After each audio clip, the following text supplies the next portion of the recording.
Hello everyone, welcome back to my YouTube channel. This is Kashish Mendiratta. In this video, I will be discussing about the stack and the queue data structure implementation in C++ STL. So stack and queue are container adapters. That means they are sequential containers, but with the modification.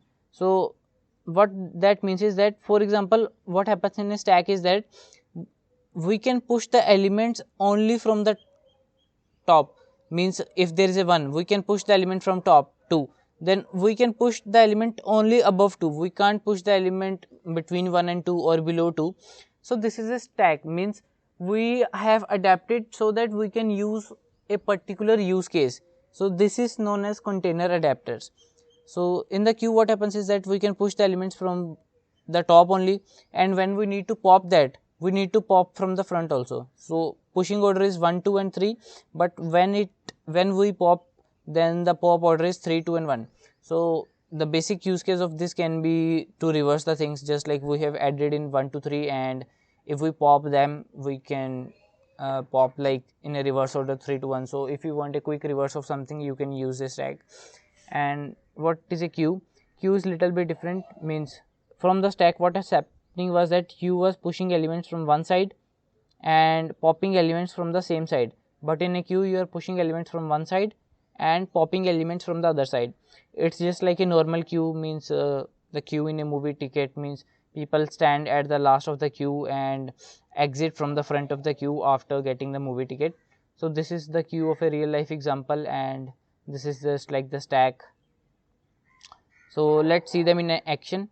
So I have created two methods, two functions, so that we can display the stack and the queue at any point.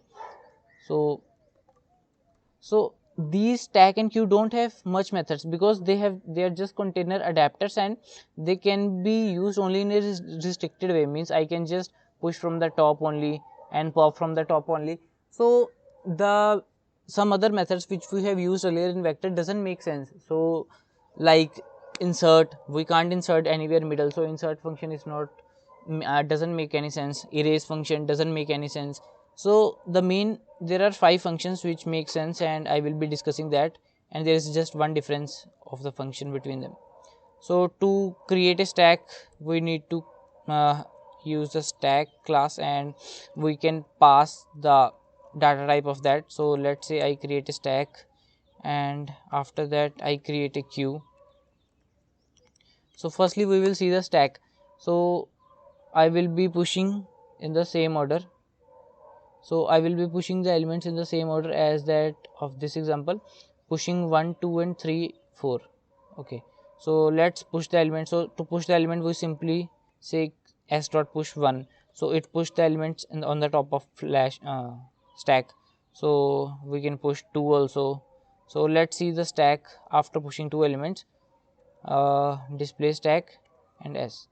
Okay, so in display stack I have used the 2 methods of the stack. So s dot size tells us that what is the size of the stack. So it doesn't count all the elements in the stack, it's of one operation, means for every push it increments the size, and for every pop it decrements the size. So it keeps track of the size. It's not like it's start iterating and counting the size of the stack, because we just have access to the top of the stack. So dot size is the method by which we can get the size, and using the top method we can access the top element. So we can only access the top element of the stack. So this is only way by which we can access the stack. So I have pushed 2 elements, and let's see. So why it's giving an error? Okay, it's not giving an error. So the top of the stack is 2, because we have pushed 2 elements. So the position is here, and the top here is 2. So if I push 3 here, so s dot push 3, now if I display the stack, now the top would be 3. Let's run that. It's not -2, it's just let's use the proper way.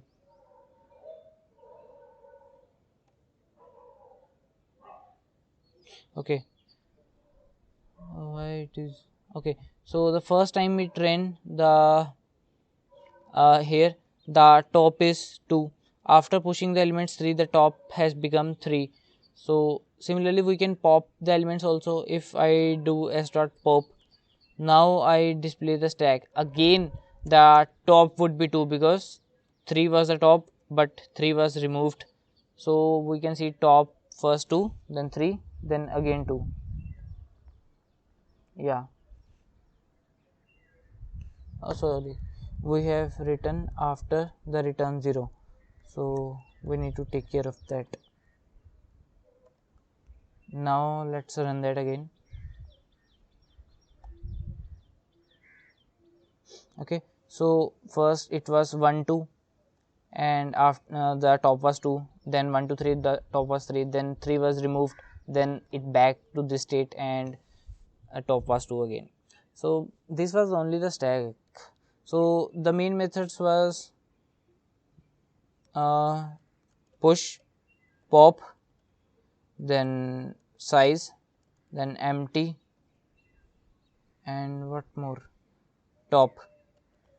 So these are the 5 main. I guess there are 1 or 2 more, but these are the main things 5 by which we can access a stack.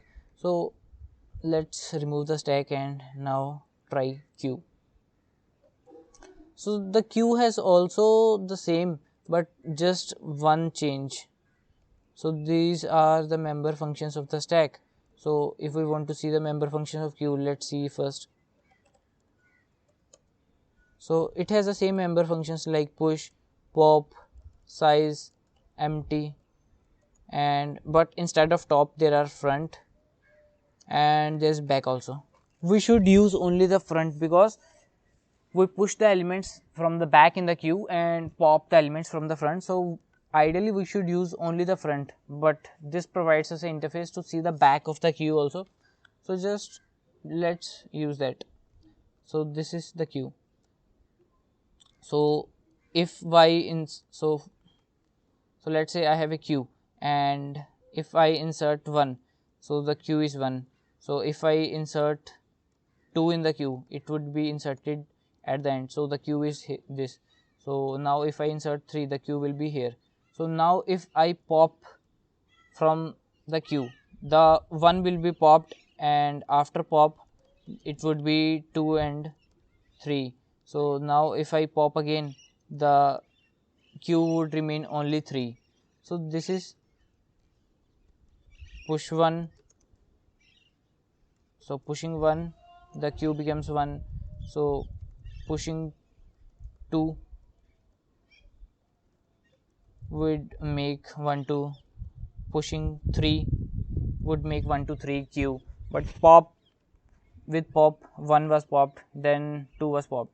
So this was how the queue works, and you can see the example also, pushing from one side and popping from the other side.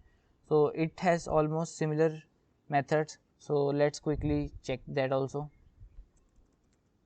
So of the 5 methods I have used queue.size here, so that we can check that if there is a size, if there is some element in the queue, then display that, otherwise just say that the queue is empty.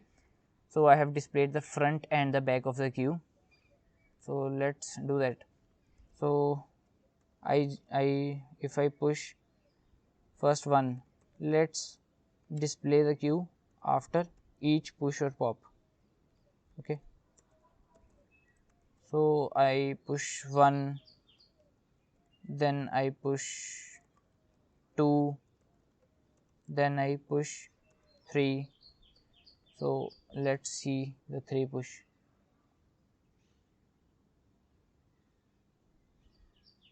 Okay, so let's have a end line so that we can distinguish easily.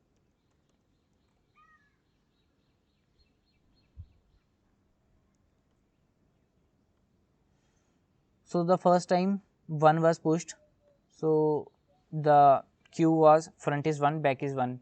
So when we push 2, the front is 1 but back is 2, 2 was pushed at the back. After that, when we pushed 3 here, then the front remains the same but back changes. Now when we pop the elements, if we pop the element, then I display that display q.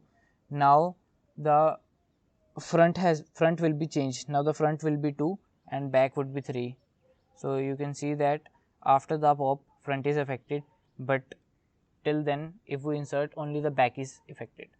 So these two are the stack and queue, and these two are so frequently used that means you have to use almost in every questions of graph, or means graph and trees, they are very commonly used. So it's quite good to learn these things, because otherwise if you have to implement stack from the basic, then it would consume a lot of your time. So these helps in competitive programming and your other interview problems. So this was all about this video. We will come back in the next video with some different container. So we'll meet you in the next video.